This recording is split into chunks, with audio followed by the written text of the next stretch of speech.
जय श्री कृष्णा। शिखंडी की पुरुषत्व प्राप्ति का वृत्तांत।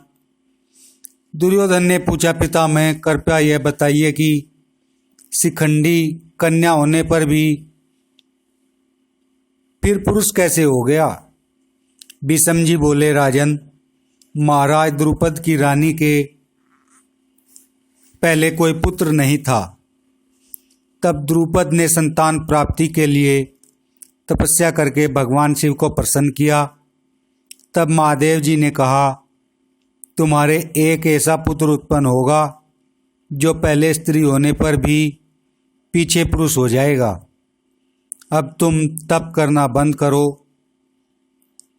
मैंने जो कुछ कहा है वह कभी अन्यथा नहीं होगा। तब राजा ने नगर में जाकर रानी को अपनी तपस्या और श्री महादेव जी के वर की बात सुना दी। ऋतुकाल आने पर रानी ने गर्भ धारण किया और यथा समय एक रूपवती कन्या को जन्म दिया। किंतु लोगों में प्रसिद्ध यह किया कि रानी के पुत्र उत्पन्न हुआ है। राजा ने उसे छिपाए रखकर पुत्र के समान ही सब संस्कार दिए। उस नगर में द्रुपद के सिवा इस रहस्य को कोई और नहीं जानता था। उन्हें महादेव जी की बात में पूर्ण विश्वास था, इसलिए उस कन्या को छिपाए रखकर वे उसे पुत्र ही बताते थे।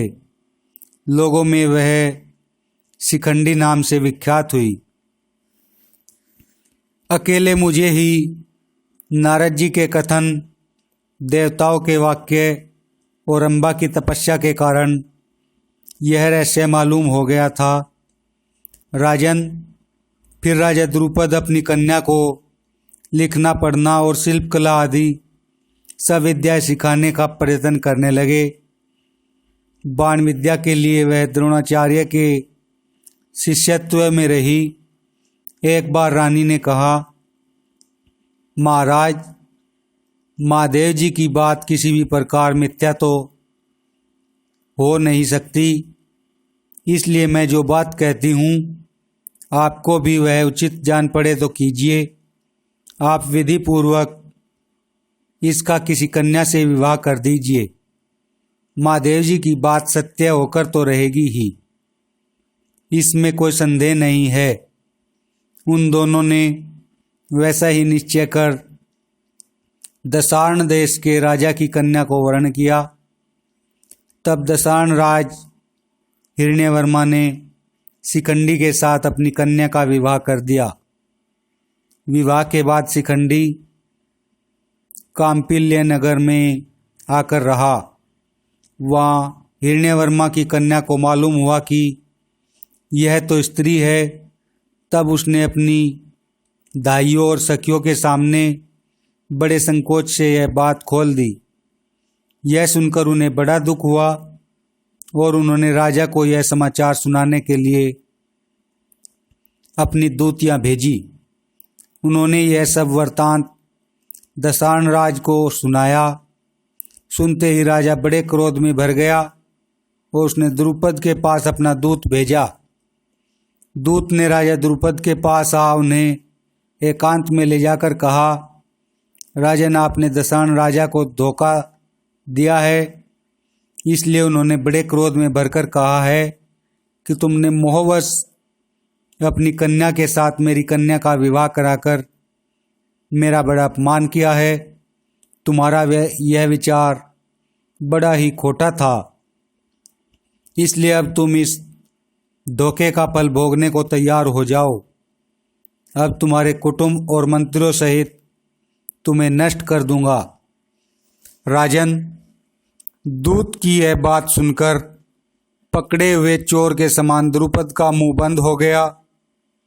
उन्होंने ऐसी बात नहीं है यह कहकर उस दूत के द्वारा अपने समधी के मनाने के लिए बड़ा प्रयत्न किया, किंतु हिरण्यवर्मा ने फिर भी पक्का पता लगा लिया कि वह पांचाल राज की पुत्री ही है। इसलिए वह तुरंत ही पांचाल देश पर चढ़ाई करने के लिए नगर से बाहर निकल पड़ा। उस समय उसके साथी राजाओं ने यही निश्चय किया कि यदि शिखंडी कन्या हो तो हम लोग पांचाल राज को कैद करके अपने नगर में ले आएंगे तथा पांचाल देश में दूसरे राजा को गद्दी पर बैठा देंगे। फिर द्रुपद और शिखंडी को मार डालेंगे। दशान राज के पास दूत भेजकर शोकाकुल द्रुपद ने एकांत में ले जाकर अपनी स्त्री से कहा, इस कन्या के विषय में तो हमसे बड़ी मूर्खता हो गई, अब हम क्या करेंगे। शिखंडी के विषय में अब सबको शंका हो रही है कि यह कन्या है। यही सोचकर दशान राज ने भी ऐसा समझा है कि मुझे धोखा दिया गया, इसलिए वह अपने मित्र और सेना के साथ मेरा नाश करने के लिए आ रहा है। अब तुम्हें जिसमें हित दिखाई देता हो वह बात बताओ, मैं वैसा ही करूँगा। तब रानी ने कहा, सत्पुरुषों ने देवताओं का पूजन किया करना संपत्तिशालियों के लिए भी श्रेष्ठ कर माना है। फिर जो दुख में समुद्र में गोते खा रहा हो उसकी तो बात ही क्या है। इसलिए आप देवराधन के लिए ही ब्राह्मणों का पूजन करें और मन में ऐसा संकल्प करे कि दशान राज युद्ध किए बिना ही लौट जाए। फिर देवताओं के अनुग्रह से यह सब काम ठीक हो जाएगा। देवताओं की कृपा और मनुष्य का उद्योग ये दोनों जब मिल जाते हैं तो कार्य पूर्णतया सिद्ध हो जाता है, और यदि इनमें आपस में विरोध रहता है तो सफलता नहीं मिलती। तब आप मंत्रियों के द्वारा नगर के शासन का सुप्रबंध करके देवताओं का यथेष्ट पूजन कीजिए। अपने माता पिता को इस प्रकार बातें करते और शोकाकुल होते देखकर शिखंडिनी भी लज्जित सी होकर सोचने लगी कि ये दोनों मेरे ही कारण दुखी हैं। इसलिए उसने अपने प्राण त्यागने का निश्चय किया।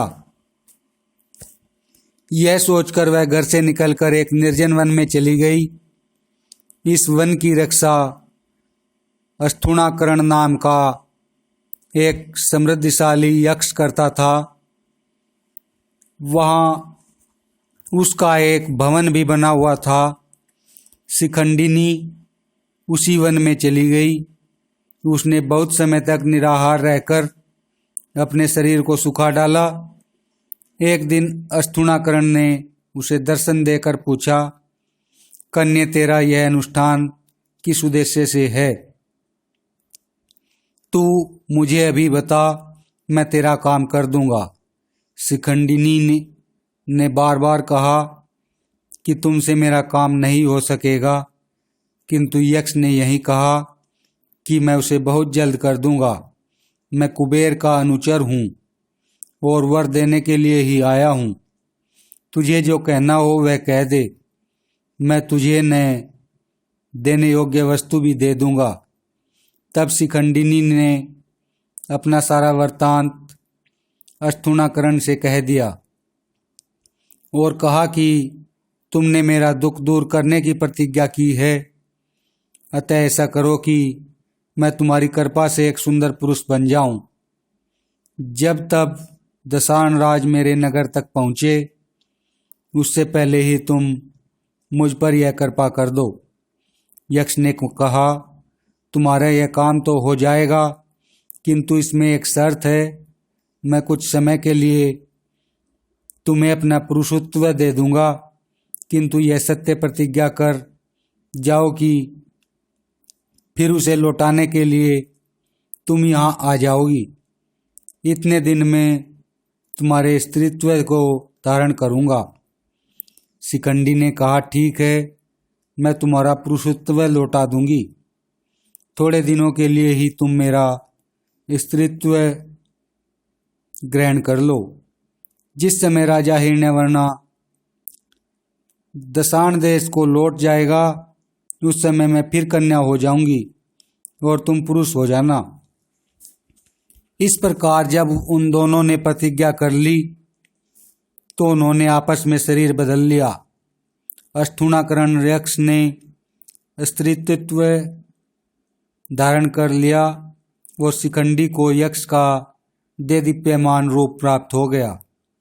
इस प्रकार पुरुषत्व पाकर शिखंडी बड़ा प्रसन्न हुआ और पांचाल नगर में अपने पिता के पास चला आया।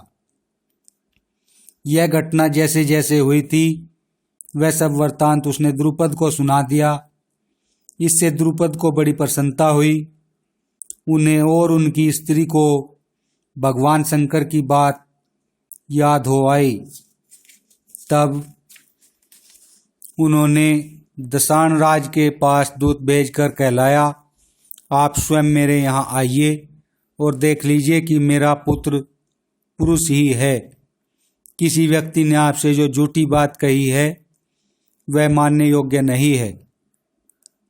राजा द्रुपद का संदेश पाकर दशान राज ने शिखंडी की परीक्षा के लिए कुछ युवतियों को भेजा।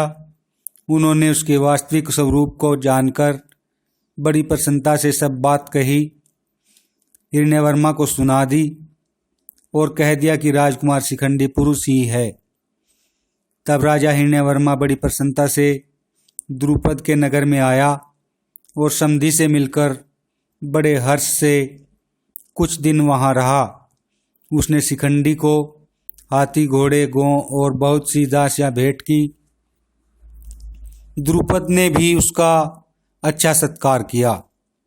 इस प्रकार संदेह दूर हो जाने से वह बड़ी प्रसन्न हुआ और अपनी पुत्री को झिड़क कर अपनी राजधानी को चला गया। इसी बीच में किसी दिन यक्ष राज कुबेर घूमते घूमते अस्थूणाकरण के स्थान पर पहुंच गए। अस्थूणाकरण का घर रंग बिरंगे सुगंधित पुष्पों से सजा हुआ था। उसे देखकर यक्षराज ने अपने अनुचरों से कहा, यह सजा हुआ भवन अस्थूणाकरण का ही है, किंतु मंदमती मेरे पास उपस्थित होने के लिए क्यों नहीं निकला? यक्षों ने कहा, महाराज, राजा द्रुपद की शिखंडिनी नाम की एक कन्या है। उसे किसी कारण से अस्थूणाकरण ने अपना पुरुषत्व दे दिया है और उसका स्त्रीत्व ग्रहण कर लिया। अब वह स्त्री रूप में ही घर में रहता है, अतः संकोच के कारण ही वह आपकी सेवा में उपस्थित नहीं हुआ। यह सुनकर आप जैसा उचित समझे वैसा करे। तब कुबेर ने कहा, अच्छा, तुम अस्थूण को मेरे सामने हाजिर करो, मैं उसे दंड दूंगा। इस प्रकार बुलाए जाने पर अस्थूणाकरण स्त्री रूप में ही बड़े संकोच से कुबेर के पास आकर खड़ा हो गया। उस पर क्रुद्ध होकर कुबेर ने शाप दिया कि अब यह पापी यक्ष इसी प्रकार स्त्री रूप में ही रहेगा। तब दूसरे यक्षों ने अस्थूणाकरण की ओर से प्रार्थना की कि महाराज, आप इस शाप की कोई अवधि निश्चित कर दे।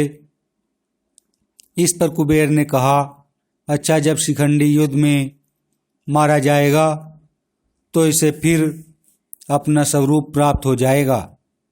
ऐसा कहकर भगवान कुबेर सब यक्षों के साथ अलकापुरी को चले गए। इधर प्रतिज्ञा का समय पूरा होने पर शिखंडी अस्थूणाकरण के पास पहुंचा और कहा कि भगवान, मैं आ गया हूँ।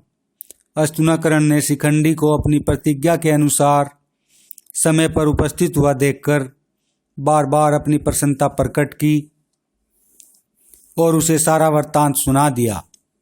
उसकी बात सुनकर शिखंडी को बड़ी प्रसन्नता हुई और वह अपने नगर को लौट आया। शिखंडी का इस प्रकार काम बना देख राजा द्रुपद और सब बंधु बांधवों को बड़ी प्रसन्नता हुई। इसके बाद द्रुपद ने उसे धनुर्विद्या सीखने के लिए द्रोणाचार्य को सौंप दिया। फिर शिखंडी और धृष्टद्युम्न ने मारे साथ ही ग्रहण, धारण, प्रयोग और प्रतिकार इन 4 अंगों के सहित धनुर्वेद की शिक्षा प्राप्त की। मैंने मूर्ख, बहरे और अंधे से दिख पड़ने वाले जो गुप्तचर इन द्रुपद के पास नियुक्त कर रखे थे, उन्होंने ही मुझे ये सब बातें बताई है। राजन, इस प्रकार यह द्रुपद का पुत्र महारथी शिखंडी पहले स्त्री था और पीछे पुरुष हो गया है। यह यदि हाथ में धनुष लेकर मेरे सामने युद्ध करने के लिए आएगा तो न तो एक क्षण भी इसकी ओर देखूंगा और न इस पर शस्त्र ही छोड़ूंगा। यदि भीष्म स्त्री की हत्या करेगा तो साधुजन उसकी निंदा करेंगे, इसलिए इसे रण में उपस्थित देखकर भी मैं इस पर हाथ नहीं छोड़ूंगा। वैशंपायन जी कहते हैं, भीष्म की यह बात सुनकर कुरुराज दुर्योधन कुछ देर तक विचार करता रहा, फिर उसे भीष्म की बात उचित ही जान पड़ी। बोलो जय श्री कृष्णा।